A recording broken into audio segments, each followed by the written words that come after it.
Care amiche e cari amici, grazie di cuore per avermi invitato a questo secondo incontro degli ecomusei e musei comunitari di Brasile e Italia, dopo la fruttuosa esperienza del primo incontro del giugno scorso.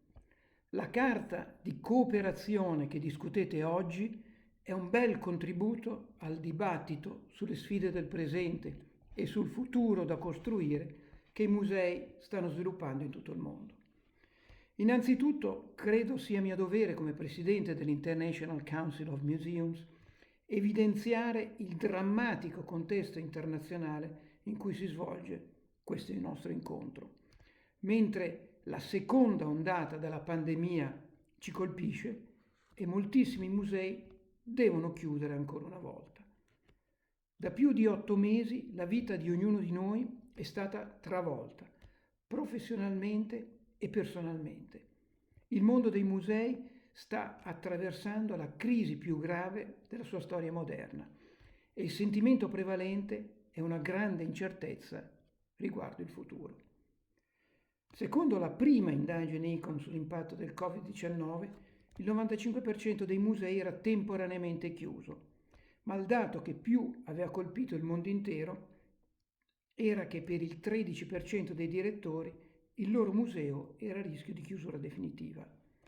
I risultati della seconda indagine ICOM, che saranno resi pubblici nei prossimi giorni, confermano la preoccupante situazione.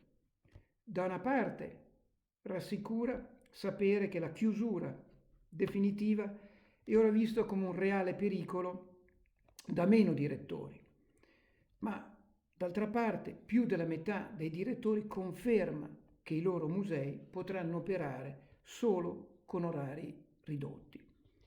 I lockdown e le misure sanitarie anti-Covid-19 hanno determinato perdite di reddito traumatiche nel 2020 e quasi tutti i direttori prevedono che il proprio museo perderà nel 2020 come minimo da un quarto alla metà del reddito. La maggior parte dei musei ha dovuto cancellare o spostare al 2021 o 2022 i programmi di attività. Molti musei dovranno rivedere i loro modelli di organizzazione e di business, reinventare il loro ruolo sociale e riscoprire il turismo sostenibile e di prossimità. La seconda rilevazione ICOM conferma che migliaia di professionisti museali stanno affrontando esuberi e licenziamenti. La situazione più grave riguarda quanti lavorano per i musei come freelance e consulenti. Più del 40% di loro dichiara di essere oggi senza lavoro e senza salario.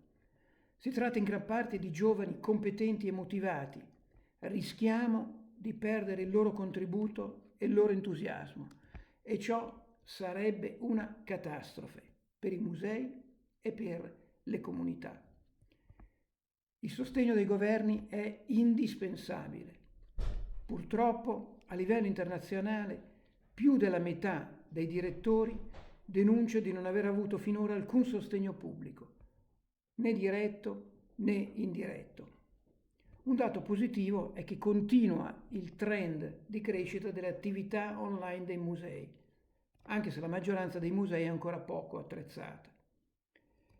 Per aprire al pubblico rispondendo alle misure anti-Covid, i musei devono rivoluzionare l'organizzazione tradizionale, innovare tecnologicamente i sistemi di monitoraggio e di controllo, garantire la sicurezza del personale e dei visitatori, implementare piattaforme di gestione delle visite in modo da restribuirle nel tempo e nello spazio, in rete con i musei del territorio.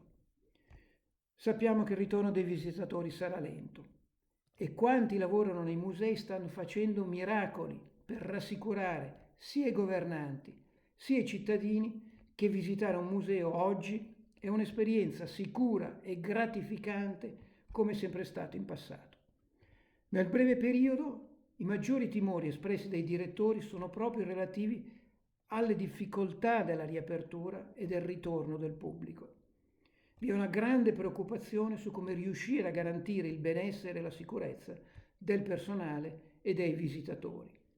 Nel medio periodo i direttori temono i possibili effetti del lockdown sui legami del museo con le comunità e della crisi economica sulla capacità del museo di mantenere in servizio il personale. ICOM ha lanciato molte iniziative per aiutare i musei di tutto il mondo.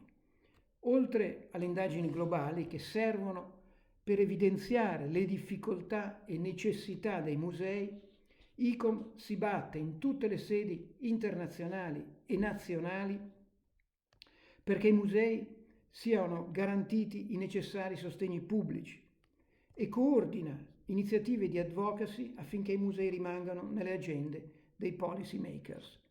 È quello che ho fatto io sia nella riunione dei ministri della cultura dei paesi del G20 il 31 ottobre scorso, sia nella High Level Round Table organizzata dall'UNESCO il 17 di novembre.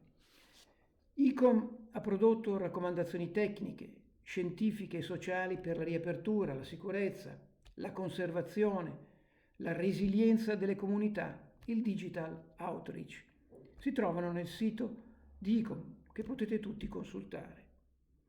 ICOM continua a fornire servizi di qualità, dai webinar come quello del 18 di novembre su Recover and Reimagine alle iniziative di training online e di sostegno alla resilienza dei musei come la Call for ICOM Solidarity Project, che ha una dotazione finanziaria di 280.000 euro. In conclusione, vorrei sottolineare che in tutto il mondo i musei stanno ripensando e rafforzando i rapporti con le loro comunità. I musei sono istituti di conservazione della memoria, di educazione, esposizione e promozione di attività culturali e al contempo luoghi di partecipazione, di dialogo interculturale, di interazione con le esigenze della comunità e di sostegno allo sviluppo locale sostenibile. La pandemia ha accelerato processi di cambiamento che erano già iniziati prima. I musei di domani saranno diversi da quelli di ieri. Quando l'emergenza sarà terminata, i musei dovranno affrontare un mondo diverso, con meno risorse, una crisi di lungo periodo del turismo internazionale, persistenti restrizioni all'accesso e alla partecipazione. Dobbiamo saperci mettere in gioco tutti ed affrontare con mente aperta questi profondi cambiamenti. Infine, vorrei ricordare le grandi responsabilità dei decisori e dei policy makers. C'è qualcuno che pensa davvero che si possa uscire dalla crisi attuale con banche, negozi e imprese aperte e con musei, biblioteche, scuole, cinema e teatri chiusi o semiaperti? Senza cultura e senza istituti culturali non c'è futuro. I mesi passati sono stati una grande sfida, ma le sfide più impegnative sono ancora davanti a noi. Dobbiamo continuare ad innovare e a reimmaginare il futuro dei musei e delle nostre comunità. Cari amici degli ecomusei e dei musei comunitari di Brasile e d'Italia, ICOM è con voi ed è parte del vostro dibattito. Grazie per l'attenzione e buon lavoro.